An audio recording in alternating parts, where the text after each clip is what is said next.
నమస్కారం. తెలంగాణ ప్రభుత్వానికి నిజంగానే చిత్తశుద్ధి ఉన్నట్టయితే, ఈనాడు మనము ప్రభుత్వ పాఠశాలలు డెవలప్‌మెంట్‌ని పక్కకు పెట్టేసి, కొత్తగా యంగ్ ఇండియా స్కూల్ అని, తెలంగాణ పబ్లిక్ స్కూల్ అని, ఇంకా రకరకాల పేర్లతోటి ఈరోజు జనాలని ఆకర్షించేటువంటి పని చేస్తుంది. ఇయాల మనకు హై స్కూల్‌లు, చాలా హై స్కూల్‌లు, చాలా అప్పర్ ప్రైమరీ స్కూల్‌లు, ప్రైమరీ స్కూల్‌లు మంచి మంచి జాగాలు ఉండి, అక్కడ చెప్పడానికి టీచర్స్ ఉండి, పిల్లలు లేనటువంటి పరిస్థితి.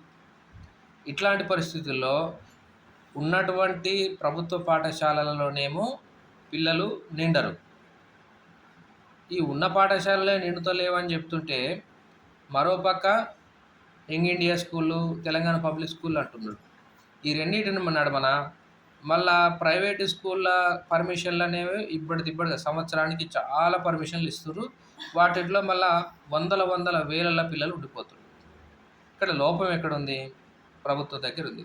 ప్రభుత్వం అనేది ఒక పెద్ద వ్యవస్థ. ఇయాల మనకు ఒక హై స్కూలు, నాకు తెలిసినటువంటి ఒక హై స్కూల్ ఉంది. దాన్ని 3,00,00,000 పెట్టి రెనోవేషన్ చేసిర్రు. 'మన ఊరు మన బడి' స్కీమ్‌లో. అయితే 3,00,00,000 పెట్టి రెనోవేషన్ చేసినటువంటి ఆ స్కూల్‌ల విద్యార్థుల సంఖ్య ఎంతయ్యా అంటే 150 మంది. దాని తర్వాత ప్రతి నెల అక్కడ చెప్పేటువంటి టీచర్ల శాలరీలు నాకు తెలిసి సుమారుగా 10,00,000, 12,00,000 ఉంటాయి. అంటే ఈ యొక్క గవర్నమెంట్ స్కూలుకు, ఈ హై స్కూలుకు సుమారుగా 5 ఎకరాల, 6 ఎకరాల ప్లేస్ ఉంటుంది. దీనికి ఒక 200, 300 స్ట్రెంత్ తోటి ఒక హాస్టల్ గనక ఎస్టాబ్లిష్ చేసినట్టయితే, పిల్లవాడనేటోడు ఎక్కడికో వెళ్ళి యంగ్ ఇండియా స్కూలు, లేకపోతే మోడల్ స్కూలు, లేకపోతే గురుకుల స్కూల్ అని పోకుండా, అక్కడ వాళ్ళ తల్లిదండ్రుల ముందటే అదే స్కూల్లో, హాస్టల్‌లో ఉంటూ చదువుకుంటాడు.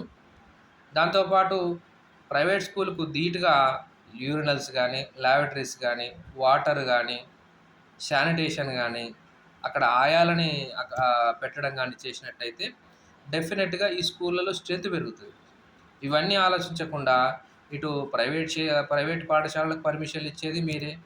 అటుపక్క మళ్ళా ఉన్న గవర్నమెంట్ స్కూళ్ళలోనే పిల్లలు లేరని చెప్పేసి గవర్నమెంట్ పాఠశాలను మూపిచ్చేది మీరే.